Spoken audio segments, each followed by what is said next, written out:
Hello, it's Sarah from Hark of Our Hearts, and I'm here from a completely different vantage. I decided to come up on my roof because I actually have the day off, and so I figured I'd come read. And while I was up here, I thought, well, let's see if there's an actual interesting vista that will appear on the screen. And so, as you can see, we've got the California palm trees behind me, a little bit of wind blowing. I hope it's not going to be too distracting. We'll see.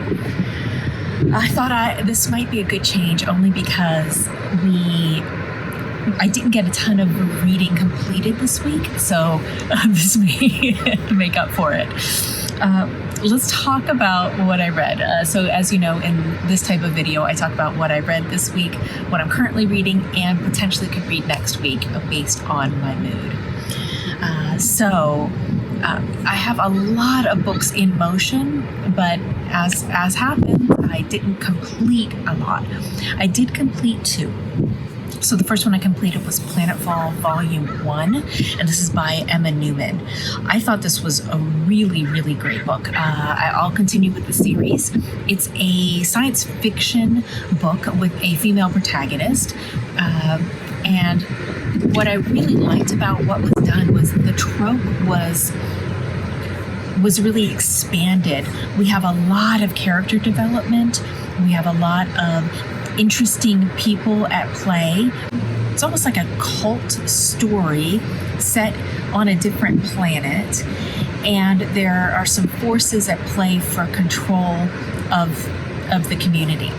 And you get to see the machinations that happen to keep order and to keep things in play, including some of the superstitions and some of the rituals that were created to maintain the order and maintain in essence, a lie.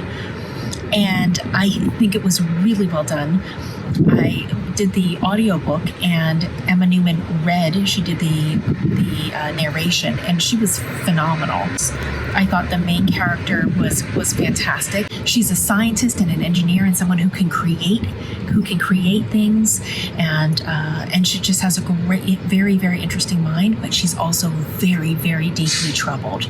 And I always love a flawed narrator. So this was really fun. I'm definitely going to continue on. And then I did get a chance to finish Look at Me. This is the next of the project I'm doing with Leo of A Little Book Life. We are reading Anita Brookner's books in order. So this is the 3rd book that we've read together. He's going to go on to Hotel du Lac, which is the next one. And then I will catch up with him after Hotel du Lac. She's getting deeper into her kind of fascination with loneliness and fascination with a single woman's plight at a specific time in history. And it's very much about smart women, educated women, but women who are past a little bit of their prime, but still searching for love and acceptance and inclusion, and the challenges that brings to them, and the ways they think about their lives and changing their lives to accommodate more space, more time, more love. She has such a sharp way of analyzing and talking about people and characters and their motivations and setting a scene. She's just a remarkable storyteller. As you can see, again, tabs galore, because the writing's just so beautiful. And from a sentence to sentence level, it's just really outstanding. So yeah, this is the 4th I've read of hers, the 3rd in her work, and I just think she gets better and better each time. So looking forward to jumping forward with Leo after he reads Hotel du Lac. Then I had a DNF, and my buddy reader and I both bailed. He bailed first because I wasn't going to do it. I was going to stick with it just because I was interested in understanding what did he see in the story that maybe I didn't. This is The Watermelon Boys by Ruqaya Izzidien. Really gorgeous cover.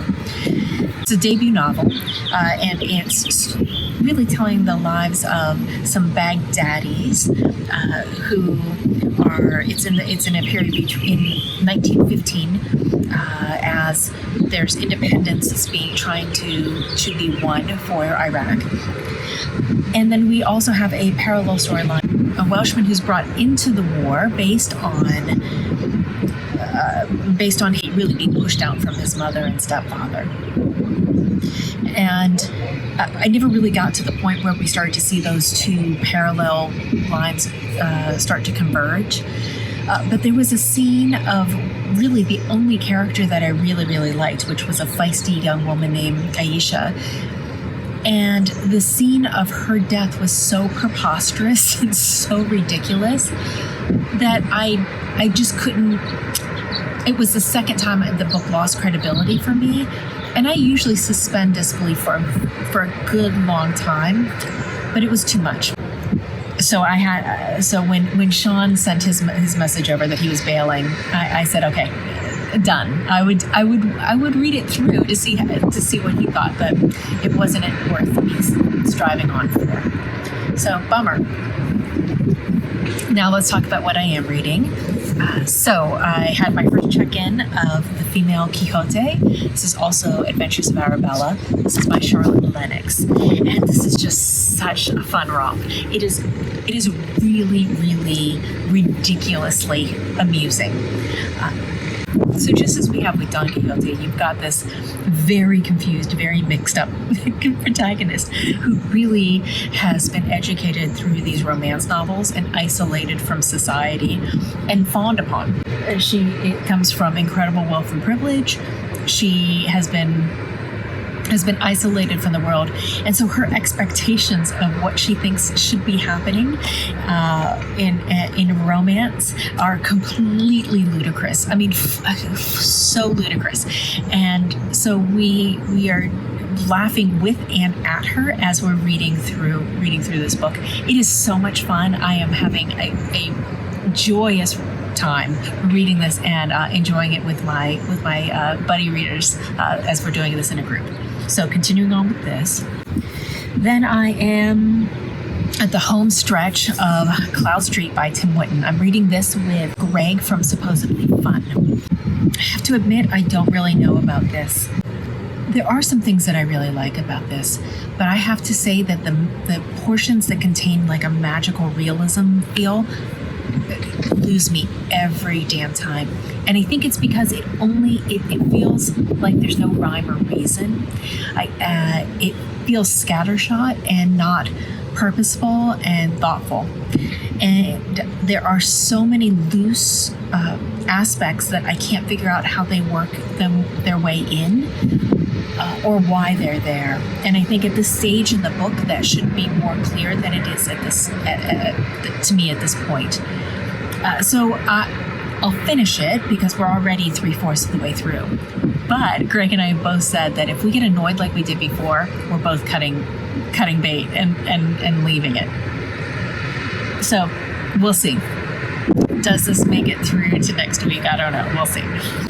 Now, one that I did read that I was so confused by at first, but I'm completely loving now, is The Good Terrorist by Doris Lessing. I'm reading this with Adam of Memento Mori, and this is a case where when I came into the book, I had these expectations. So my expectations were that this was going to be like this badass heroine, and we're going to get this amazing kind of deeper look into communes and a righteous fight and some real interesting, but fundamentally like almost like an adventure type tale. But what we got here is so different. This is almost like a comedy of manners with a really quirky lead character set in a commune instead of a manor house. And it took me a minute, and it took me more than a minute to kind of settle into that. But now that I understand it, now that I can kind of find my way through it. Adam was fantastic at helping me do that. I'm really enjoying where this is, and I'm enjoying our main character a lot more than I thought I did at first. So we have Alice. She is like 30. She says she's late. She'll say, I just turned 30, and then she says mid-30. Well, 36. So who knows how old this woman is. She's never had a job. She's middle class, and but she has been living in these squats, and she'll move from squat to squat, or she'll live with her mother or sponge off her father. And she refuses to have a job, and she believes in the revolution. And yet what she really does best is she really sets up this commune in a way that allows it to really flourish. So she does things like cleans everything out and in essence decorates it with found materials and what she can scrape through. She convinces through an amazing amount of influence and personality and just forcefulness.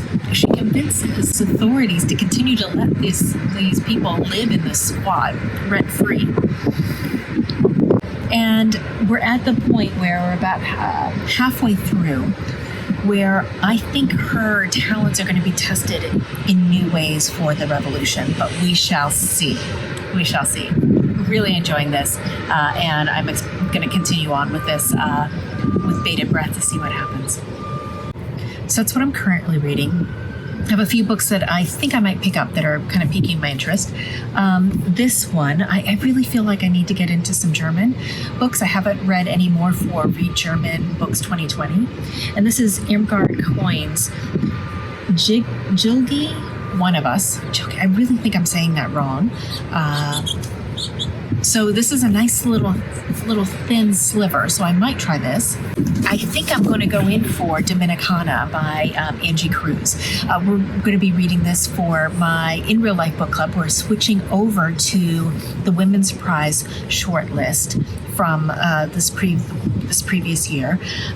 Because we can't get Pine Island yet. It's not yet in the United States. Once we read Pine Island, and I'll put a link below to who wrote that.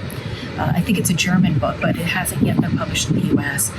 As soon as we can read that, we'll have completed our Booker International reading.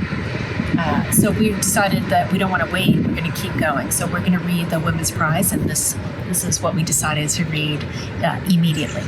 So this is Dominicana by Angie Cruz. And then who knows? I'm feeling very whimsical right now.